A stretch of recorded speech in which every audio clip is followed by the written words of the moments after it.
proposta de Deus para a tua vida. Eu gostaria de ler aqui um versículo da Bíblia Sagrada para a nossa meditação nessa noite, que está em 1 Samuel, primeiro livro do profeta Samuel, capítulo de número 16 e versículo de número 7. Diz assim o Senhor para nós nessa noite: porém o Senhor disse a Samuel: não atentes para a sua aparência, nem para a sua altura, porque eu tenho rejeitado. Porque o Senhor não vê como o homem vê, pois o homem vê o que está diante dos olhos, porém o Senhor olha para o coração. Nesta noite nós estamos aqui para falar desse Deus cujos olhos têm um poder extraordinário de invadir o ser humano, de uma maneira tal que a Bíblia Sagrada vai declarar que todas as coisas estão nuas e patentes diante daquele com quem devemos prestar conta. Esse Deus Todo-Poderoso, cujos olhos a Bíblia Sagrada vai dizer que estão em todos os lugares, contemplando o bom e o ruim, o justo e o injusto, o bom e o mal. Esse Deus que mais uma vez, conforme está registrado na palavra das Escrituras, que está na tua porta, batendo e perguntando se há lugar na tua vida para Ele. Agora uma decisão você tem que tomar, de abrir a porta do teu coração, para que Ele possa entrar. Ele não vai invadir, Ele pede licença. É uma decisão que você tem que tomar. A salvação é opcional, ou você aceita, ou você aceita. Ele não obriga você a absolutamente nada. O desejo dele é que você tenha uma decisão de reconhecer o seu grau de pecaminosidade e entregue a tua vida definitivamente a Ele, para que depois da morte você tenha uma vida e vida com abundância, conforme eu enfatizei agora há pouco. O homem pode até rejeitar, o homem, conforme está escrito na Bíblia Sagrada, olha para o que está diante dos seus olhos, mas Deus conhece o nosso coração, mas Deus conhece o nosso passado, o nosso presente, o nosso futuro, mas Deus é aquele que sabe do potencial que cada um de nós temos, independente da opinião pública, mas Deus é aquele que não desiste do ser humano, e não é à toa que mais uma vez Ele está aqui neste lugar através desta campanha evangelística, pois a Bíblia Sagrada vai dizer que onde se verem 2 ou 3 reunidos em seu nome, ali Ele estaria presente, e Ele está presente aqui nesta noite, e para te dar vitória, sobretudo a vitória da vida eterna. A rejeição dos homens é o tema da mensagem para essa noite. Não anula propósito de Deus para a vida do ser humano. Uma certa vez, conforme está exarado, está registrado na Bíblia Sagrada, uma mulher foi usada como subterfúgio para apontar a Jesus, para tentar de alguma forma comprometer a pessoa de Jesus e levá-lo à morte. Mas Jesus já havia dito: ninguém toma a minha vida de mim, eu mesma dou, tenho poder para dar e tenho poder para tornar a tomá-la. No momento certo Ele entregaria a sua vida. O homem poderia fazer o que quisesse fazer com relação à pessoa bendita de Jesus, mas somente no momento certo é que Ele entregaria a sua vida para morrer no meu e no seu lugar. Mas naquela oportunidade, de acordo com o capítulo 8 do livro de João, eles usaram uma pobre mulher que foi pegue no ato de adultério e arrastaram pelas ruas daquela cidade. Só que o plano de Deus para aquela mulher era outro, e levaram até a pessoa de Jesus, apontando o seu pecado. É o que o ser humano costuma mais fazer, é apontar o pecado do outro. Desde os primórdios da humanidade é assim. Querem desfazer, querem desmerecer, querem desmoralizar e querem impedir que o homem desfrute da bênção divina da salvação. E disseram para Jesus: esta mulher foi pegue no próprio ato de adultério, e como determinava a lei de Moisés, ela tem que ser apedrejada. Tu, porém, o que é que dizes? Jesus estava riscando com o dedo na areia e se levanta, eu acredito, olha para todos aqueles que estavam ali naquela expectativa, esperando que Jesus cometesse um deslize para apedrejar também a Jesus. Mas Jesus, olhando para aquela multidão, disse: aquele que não tiver pecado, atire a primeira pedra. A Bíblia Sagrada vai dizer que começando dos mais velhos até os mais novos, um a um foram se retirando, e aquela mulher então agora se encontra diante de Jesus.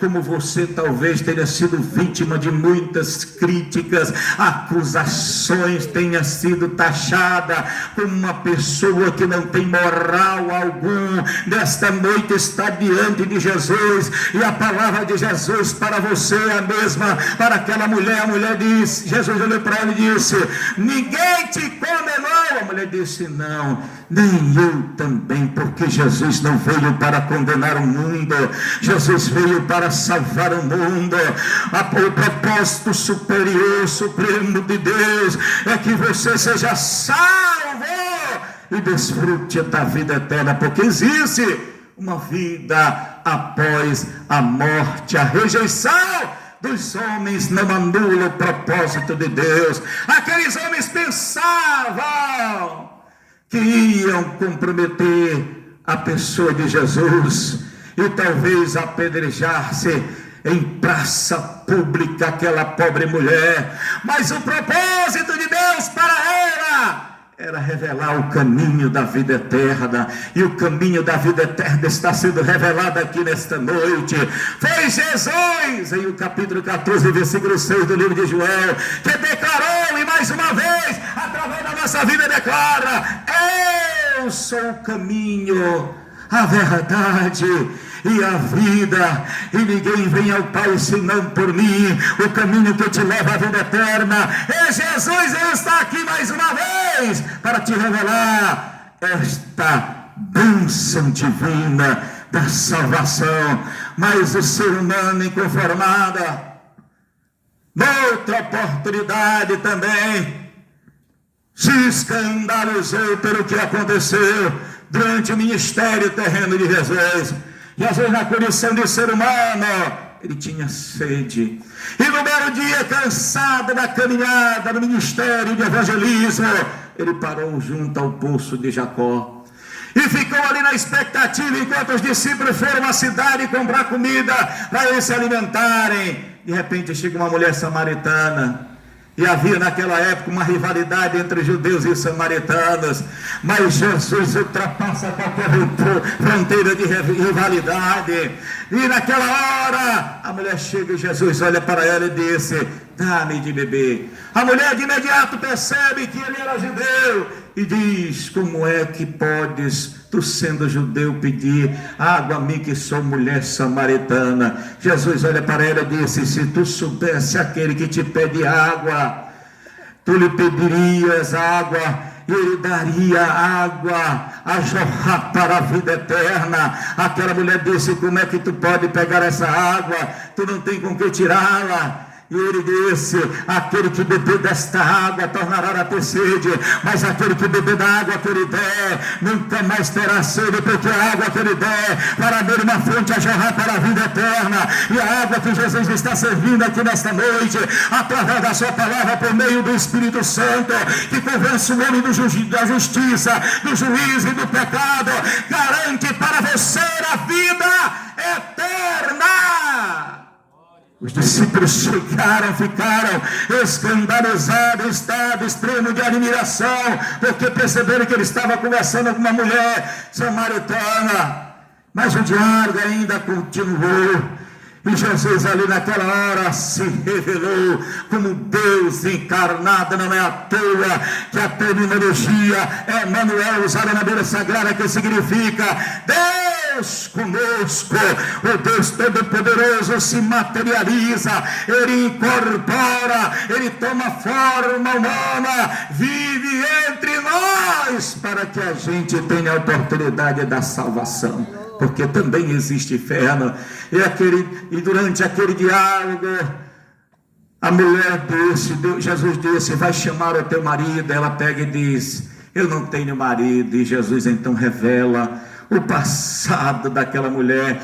Disseste bem tu que não tens marido, porque tiveste sim que o que agora tu tens não é teu. Então ela cai praticamente no sentido figurado, de joelho diante de Jesus, e reconhece que ele era o profeta de Israel. Jesus conhece a nossa vida como poucos. Ele sabe da nossa vida como ninguém. Ele conhece a nossa história desde a eternidade, quando ainda estava no script divino, registrado no livro dos céus. Ele viu todo o processo da nossa formação. Ele sabe até mesmo o nosso futuro, mas ele respeita uma das leis estabelecidas por ele, chamada de lei do livre arbítrio, do poder de decisão. É por isso que no Antigo Testamento, no capítulo 30 do 5º livro da Bíblia, da Torá, ou do Pentateuco, como quiser, está escrito o seguinte: hoje eu tenho o céu e a terra como testemunha contra vós, que te proponho a bênção e a maldição, a vida e a morte. E a recomendação divina é: escolhe pois a vida para que vivas. Revelando aqui que o homem tem o poder de decidir o que ele quer fazer da própria vida, poder de decidir para onde ele quer que a sua alma vá um dia. Mas para finalizar, no belo dia o homem, eu não digo por vontade própria, porque por vontade própria o homem não pode fazer absolutamente nada. Está registrado que o homem não tem nada se do alto não lhe for dada.